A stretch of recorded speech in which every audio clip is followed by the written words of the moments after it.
Então, para entender a escola de Frankfurt, primeiro vamos fazer uma pequena introdução, né? Que até colocamos no livro de vocês já, né? Os principais nomes: Adorno, Horkheimer e o Marcuse, né? Mas Adorno e Horkheimer são os nomes mais importantes da escola de Frankfurt. E aí, como influência filosófica da escola de Frankfurt, a gente pode citar dois grandes filósofos: o Kant, e aí em especial um texto kantiano chamado O que é Esclarecimento, e o materialismo histórico dialético do Marx, né? O marxismo tem influência. Então, principais nomes, influências filosóficas, mas o mais importante de tudo isso é o contexto. Que contexto esses autores da escola de Frankfurt produzem? Bom, são todos autores de família judaica, né? São todos semitas, né? E eles estão no contexto da guerra, né? Da Segunda Guerra Mundial e do pós-Segunda Guerra. Eles fogem, Adorno, Horkheimer fogem da Alemanha para os Estados Unidos, né? Devido à perseguição nazista. E nesse cenário pós-guerra, o que fica na humanidade é aquela sensação de que não há vencedores, né? A humanidade perdeu com tudo que aconteceu. Então, com o cenário ocorrido na Segunda Guerra Mundial, o que vem à tona? A ideia de que aquele avanço da razão pregado pelo iluminismo não levou a humanidade para o lugar que tinha prometido levar.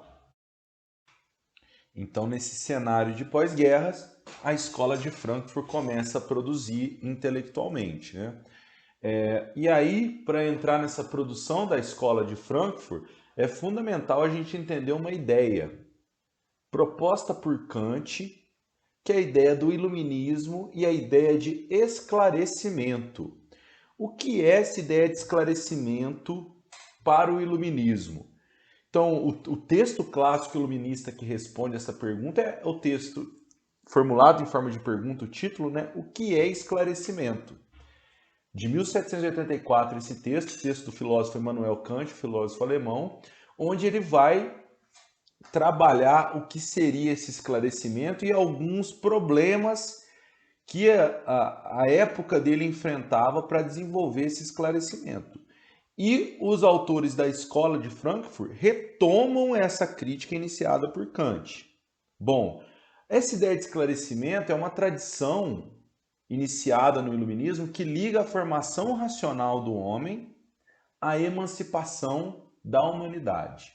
Ou seja, aquela crença teleológica, aquela crença de que o progresso das ciências, o progresso racional, levaria à libertação do homem, à emancipação humana, tanto do trabalho quanto do pensamento, a liberdade intelectual, a formação de uma sociedade perfeita. Aí tem várias formas de expressar isso, né? Tem o positivismo do Comte, tem a teleologia hegeliana.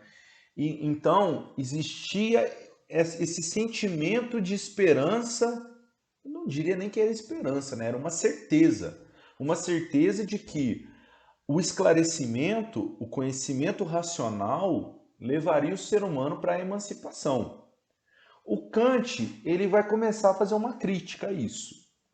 Ao analisar a formação europeia da sua época, ele vai dizer que existia sim muita informação, existia uma emancipação para alguns, mas a maioria dos homens, a maioria das pessoas, não se colocava num estágio de maioridade intelectual, um estágio de maioridade do pensamento. A Europa e a população europeia como um todo prosseguiam num estado, mesmo racional, mesmo científico, de menoridade. E é para entender o que é a maioridade, o que é a menoridade para o Kant, a gente precisa entender o que ele acha que deve ser feito com a razão. Então, para o Kant, o homem ele tem que fazer, não basta ele ter o domínio da razão. O ser humano ele tem que fazer o que o Kant vai chamar de uso público da razão. que é o uso público da razão? É quando, a partir dos conhecimentos que eu estabeleci, a partir do meu esclarecimento, eu vou defender racionalmente certos aspectos dentro do cenário público. Vou me posicionar politicamente. É mais ou menos isso. Eu vou defender um projeto social, eu vou defender um projeto de humanidade. E é claro que eu vou encontrar inimigos, vou encontrar adversários. Então, essa ideia de que o ser humano tem que fazer esse uso público da razão é fundamental para o Kant. O que seria esse uso público da razão? Seria quando o homem passa a pensar por si próprio. Porque quando eu só reproduzo o que eu leio dos outros, quando eu me ponho somente nesse papel de reproduzir o conhecimento produzido pelo outro e não vou para um debate que vai me trazer o desafio, onde eu vou ter que manejar esse conhecimento de uma maneira muito propícia e particular para determinado momento, eu não vou me colocar no espaço público, eu não vou fazer um uso público da razão. O Kant vai dizer que a maioria dos europeus, a maioria dos intelectuais da sua época, fazia um uso privado da razão.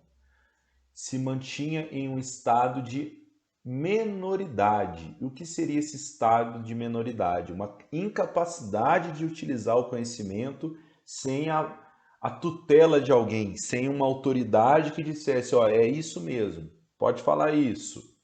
Seriam grandes gurus intelectuais que ditam o debate público e eu só sigo um ou outro. Eu não me coloco propriamente dito com as minhas ideias. Por que as pessoas faziam isso para o Kant? Porque o estado de menoridade é um estado de comodidade. Porque quando eu defendo uma certa ideia em público, eu defendo uma certa convicção em público, eu sou responsável por minhas convicções. Então, a maioria das pessoas preferia não assumir essa responsabilidade. Então, faziam um uso apenas privado do conhecimento. Tá certo? Então, esse processo de esclarecimento encontrou esse entrave, segundo Kant, onde se tinha um desenvolvimento racional, mas o uso dessa razão era feito somente de forma privada, principalmente em algum cargo, em alguma função que o indivíduo exercia, não na construção de um espaço público melhor, tá certo? Então, devido a esse entrave, a razão não estava exercendo todo o seu potencial de libertação do homem, tá? Mas segundo o Kant ainda acreditava que o esclarecimento é um processo assim próprio da nossa natureza. Então bastava colocar as coisas no trilho que ia dar tudo certo. Mas era importante fazer essa colocação, né? Eu usar meu conhecimento dentro do espaço público, defender ideias, participar de debates. E é muito difícil isso, né? Porque uma coisa é eu saber para mim.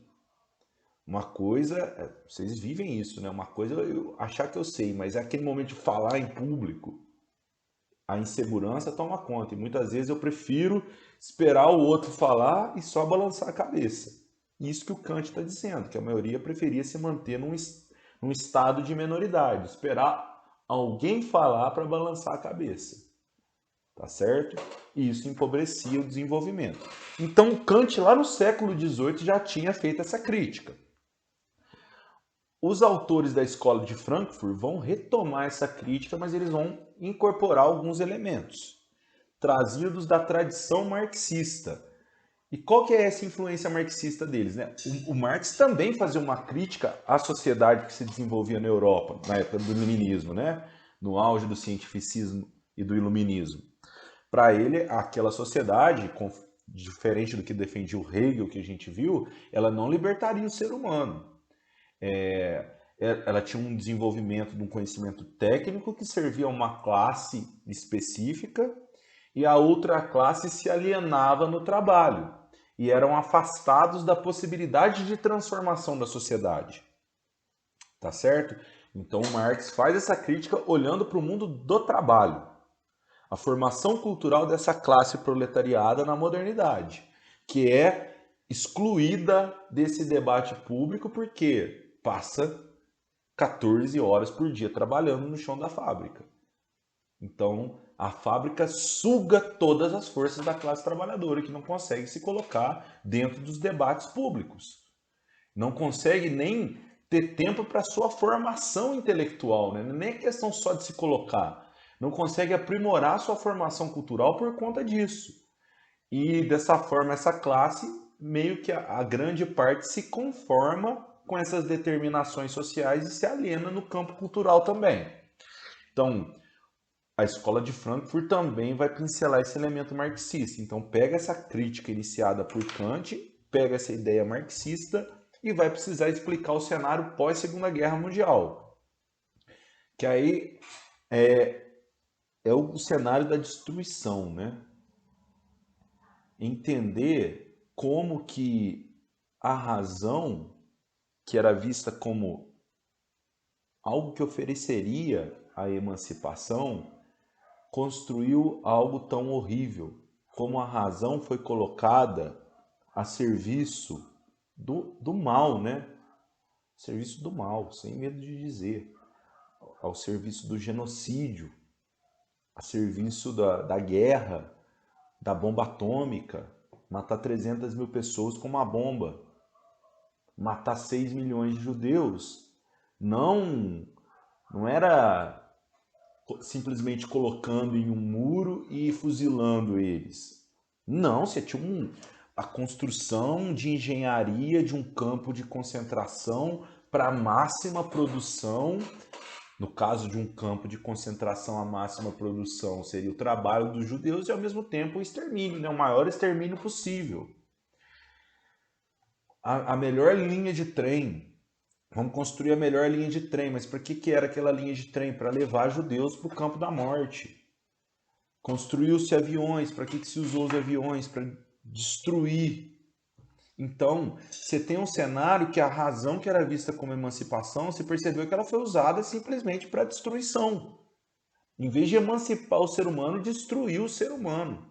Só olhar a quantidade de mortes que teve na Segunda Guerra Mundial. Depois eu passo um videozinho legal para vocês, para a gente ter uma dimensão do que foi essa morte, esse número de mortes, né? E aí, como que a escola de Frankfurt explica que se chegou a esse extremo? A escola de Frankfurt pega essa ideia de menoridade e maioridade do Kant e pega essa crítica do capital que o Marx fala e vai pensar a formação cultural dentro do capitalismo. Tá certo? E essa formação cultural no capitalismo, ela criou entraves para o impulso revolucionário. Como que ela fez isso? Que acabou culminando na Segunda Guerra, né?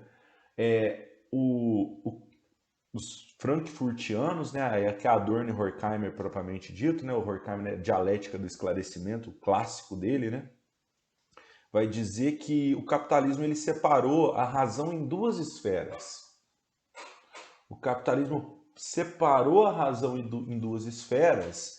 Antes, no projeto iluminista, a razão era vista como uma coisa só integrada, mas com o desenvolvimento do capitalismo, e quando o capitalismo percebe que a razão pode gerar lucro para ele, desde que usada de uma determinada forma, o capitalismo separa a razão em duas esferas. O que os frankfurtianos vão chamar de razão instrumental e razão crítica ou razão reflexiva.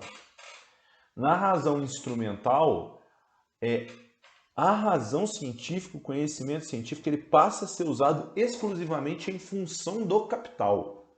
Então, a razão é utilizada para reproduzir o capitalismo, reproduzir racionalmente, potencializar o lucro, potencializar a acumulação de capital. E nesse contexto, a sociedade científica, a comunidade científica, ela não é mais uma esfera autônoma de pensamento.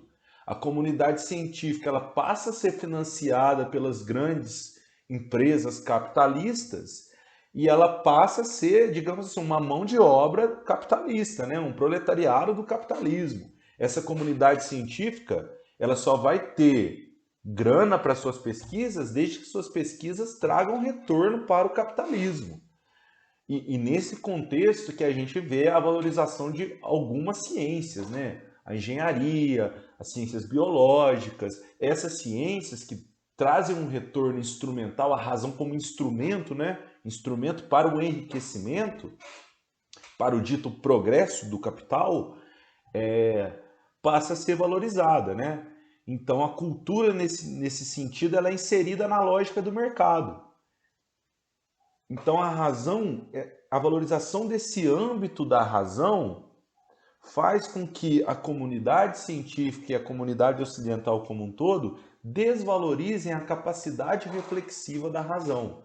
O que é a capacidade reflexiva da razão? Estou fazendo isso, mas para que eu estou fazendo isso? Por quê? Essa capacidade reflexiva da razão poderia criar entraves para o capitalismo. Porque aí é a veia marxista da escola de Frankfurt, né? O capitalismo é um sistema injusto, né? De acumulação de capital. Então, a valorização da razão reflexiva poderia levar certos grupos a colocar em xeque os valores do capitalismo. Então, é evidente, né? A Bayer, vamos pegar uma empresa, a Bayer, a empresa farmacêutica, ela vai investir muito mais na pesquisa farmacêutica que vai gerar retorno financeiro para ela. Ela não vai gerar, ela não vai financiar filósofos, historiadores, sociólogos que podem criticar o papel dela na sociedade. Então, o capitalismo ele meio que cria essas duas esferas de ação da razão e valoriza uma, que é a razão instrumental, em detrimento da outra, que é a razão reflexiva. Então, isso faz com que você tenha um sistema de dominação, onde o cientista se torna escravo desse capital também. Então, o engenheiro nazista, ele queria o trabalho, né? Ele queria a grana, o status social, e ele perdeu essa capacidade de refletir sobre para que seria usado aquilo que ele estava fazendo. Tem uma filósofa chamada Hannah Arendt, que ela é uma filósofa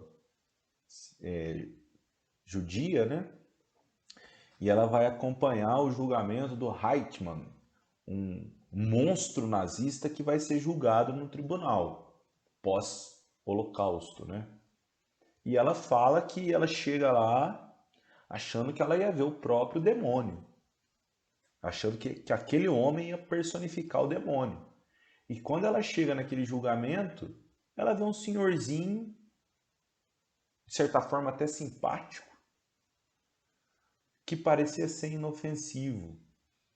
E ele era o responsável por pensar toda a logística dos campos de concentração.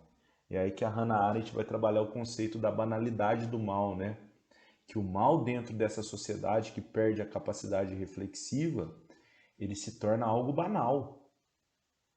Ninguém tem coragem de levantar a voz, é como se sempre fosse assim, sempre tivesse que ser assim, eu tenho que me inserir nisso, e acabo me silenciando frente àquele mal. Só que o que ela quer trabalhar é o seguinte, mesmo eu me silenciando, mesmo eu dizendo que eu aceitei por conta da circunstância, eu sou o responsável, né?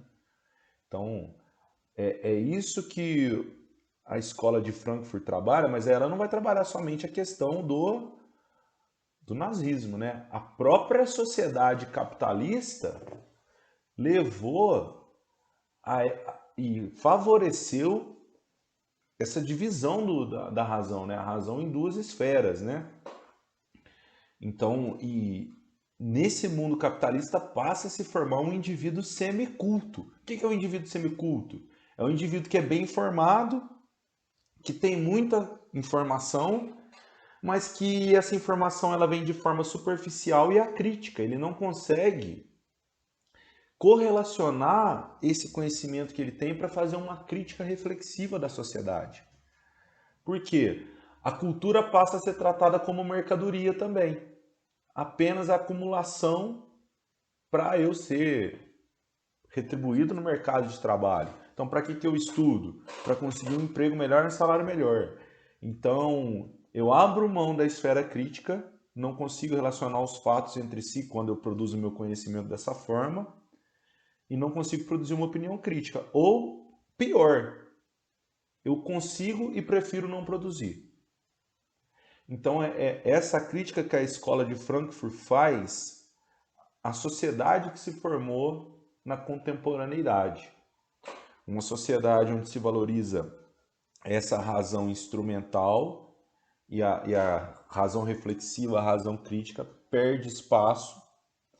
E os frankfurtianos, a primeira geração de Frankfurt, Adorno, Horkheimer, eles são bem pessimistas, porque eles entendem assim, nos países desenvolvidos, a dominação que foi feita em cima da classe trabalhadora ela é tão forte que é impossível pensar num movimento revolucionário nesses lugares mais. Por quê? Esse sistema ideológico, aí entra um outro conceito da escola de Frankfurt que a gente vai trabalhar mais para frente, que é o de indústria cultural, onde você prega valores de consumo, né? Então tudo que você faz é para consumir, né? Então meu trabalho é para eu poder consumir, o que eu conheço é para poder consumir. Nesses países capitalistas desenvolvidos foi dado um poder de consumo para a classe trabalhadora. E por ter esse poder de consumo e ter essa formação semiculta, ter uma situação relativamente confortável de consumo, essa classe trabalhadora desses países desenvolvidos jamais vai se colocar numa situação revolucionária. Isso daquele contexto eles estavam falando, né? A gente viu que surgiram movimentos aí, manifestantes aí, e até hoje, que põem a cara a tapa. Mas para a escola de Frankfurt, a primeira geração de Adorno e Horkheimer, não se conseguiria um impulso revolucionário porque essa dominação ela é completa.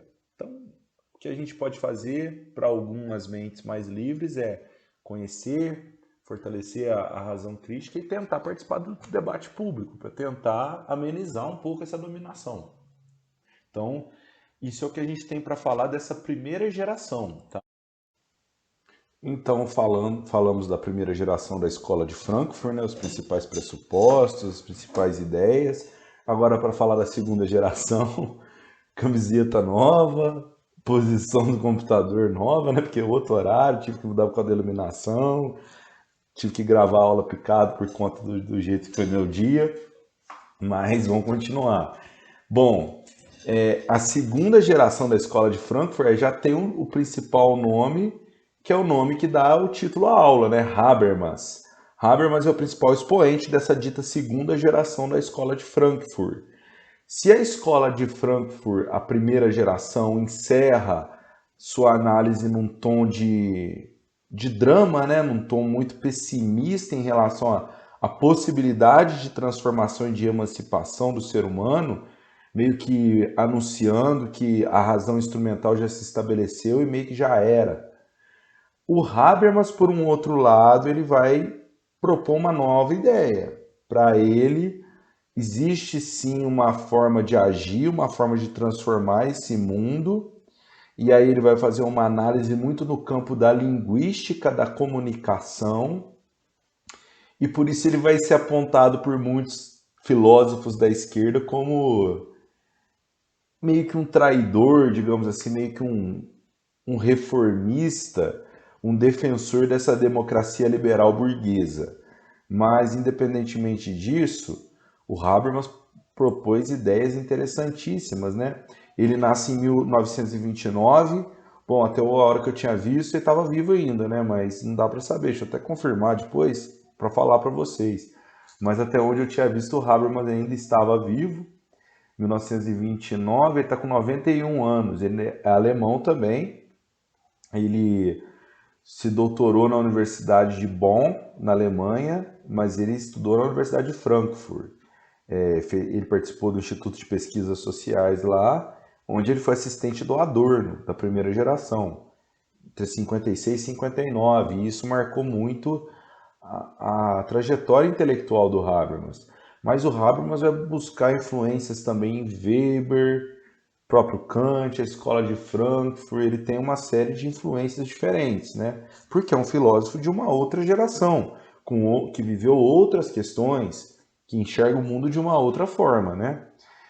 E aí ele vai fazer uma crítica à primeira geração de Frankfurt, que para o Habermas, essa geração de Frankfurt, eles estavam presos a um tipo particular de racionalização e confundiram isso com a própria razão. Então, aí vai a crítica que, segundo Habermas, essa geração de filósofos e basicamente toda a filosofia, eles estavam presos no que o Habermas vai chamar de paradigma da produção, uma análise que se centra muito na questão do mundo do trabalho e que ganhou muita força dentro do campo marxista, né? Então, o Habermas entende que Adorno e Horkheimer se confundiram, né? Eles meio que reduziram a racionalização a essa razão do mundo do trabalho, do consumo e tudo mais. E como a razão poderia libertar o homem nesse campo. O Habermas ele vai propor um novo campo de análise da razão, que para ele talvez seja o maior campo da razão, que é o campo da comunicação. Talvez a principal marca da razão, segundo Habermas, seja a capacidade que ela dá do ser humano se comunicar. Então, ele vai pensar a razão dentro de uma função comunicativa, onde, segundo ele, ela não está reduzida àquela razão utilitária, aquela razão instrumental que a primeira geração havia apontado, certo? Então, o Habermas já é um filósofo que ele já vai trazer essa análise linguística para a filosofia, que marca muito a filosofia hoje. Então, para ele, a linguagem é uma forma de ação. Por mais que a gente esteja dentro desse paradigma produtivo, a linguagem é uma forma de ação porque o ato de falar, ele exige a compreensão de duas partes. Então, ele exige um esforço racional, um ideal de exatidão, de veracidade e de sinceridade. Uma comunicação racional, né? Evidentemente, não uma comunicação para enganar, para iludir. Então, segundo Habermas, esse campo de ação da razão, ação comunicativa que o Habermas fala, dentro da sociedade, ela ainda tem um espaço muito grande e ela ainda permite uma forma de transformação, tá certo? Então, a economia, o modelo econômico capitalista, ele não conseguiu dominar todo o agir comunicativo. Esse agir que busca o entendimento entre os sujeitos, uma ação comum. Essa ação comunicativa que o Habermas fala é aquela ação comum, né, que os indivíduos se colocam buscando algo em comum. E é uma ação que não pressupõe a violência também. Então, para o Habermas, para reverter essa situação da razão instrumental, essa instrumentalização da razão, deve haver uma valorização dessa ação comunicativa, dessa racionalização da razão comunicativa. A construção de mecanismos, de formas comunicativas que valorizem esse esforço coletivo do homem para construir um espaço público, uma esfera pública mais adequada para a vivência, tá certo? Então, o Habermas ele não vai descartar a importância do trabalho, mas ele não entende que esse mundo do trabalho ele é determinante. E aí que a gente tem que entender que ele divide essa realidade, essa sociedade que a gente vive, em duas esferas. Então é como se a gente vivesse dividido nesse mundo, sendo que uma esfera é o que o Habermas vai chamar de sistema, que é propriamente o mundo do trabalho, né? Onde está presente esse paradigma da produção, essas regras do trabalho, essa dominação do trabalho são muito presentes na nossa vida.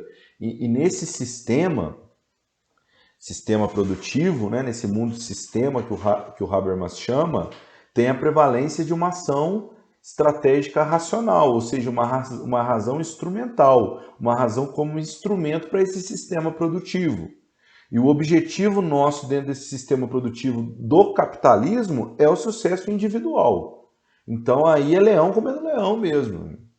E a gente vive parte da nossa existência nesse sistema. Só que o Habermas fala que dentro desse mundo que a gente vive, existe essa possibilidade de comunicação dentro do que o Habermas vai chamar mundo da vida, que seria o mundo fora desse paradigma produtivo. onde predominaria o paradigma da linguagem, a razão comunicativa, a ação comunicativa. É onde nós, como pessoas, nos encontramos, conversamos, debatemos, mas não é esses debates mequetrefe que tem hoje em dia, não. Debate que um só quer defender um lado e não escuta o outro. O que o Habermas propõe, assim como razão comunicativa, é um esforço coletivo para a construção de um novo paradigma comunicativo, novas ideias. Então, é um debate onde eu proponho minhas ideias, mas eu estou aberto a escutar as ideias do outro. Então, ali eu tenho uma racionalização comunicativa, um esforço onde eu vou procurar um consenso, criar um consenso, uma harmonia entre os interesses desses indivíduos para construir uma esfera pública melhor. Então, para o Habermas, mesmo da forma que o mundo se encontrava pós-guerra, onde o capitalismo estava preponderante dentro do paradigma da produção e nesse ponto talvez a primeira geração, o Habermas não discordasse, né? Dentro desse paradigma produtivo, pensar uma revolução como Marx pensava já seria improvável nos países desenvolvidos, mas por um outro lado criou-se esse espaço público para a construção de uma ação e de uma razão comunicativa. Então, é evidente que para ter essa ação comunicativa, com todo o potencial que ela pode ter, tem alguns elementos que são fundamentais: a liberdade de expressão, a liberdade de reunião e de associação, que a democracia liberal burguesa até certo ponto oferecia, ou oferece. Então, esses espaços que oferecem a liberdade de expressão, de reunião e de associação, é o que o Habermas vai chamar de esfera pública. É nessa esfera pública que o homem age com a sua razão comunicativa. A esfera pública não são só os elementos do Estado, né? Não é só o Congresso, não é nada disso.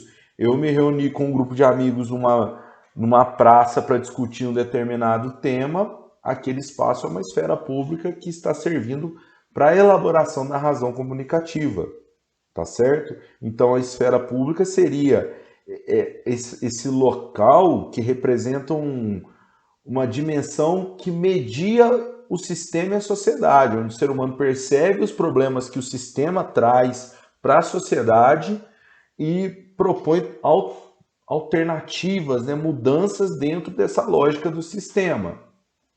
Eu acho que aí o Habermas ele já tem a presença, uma vivência que vai afetar ele, né? Habermas vive aquele mundo capitalista da construção do welfare state, né?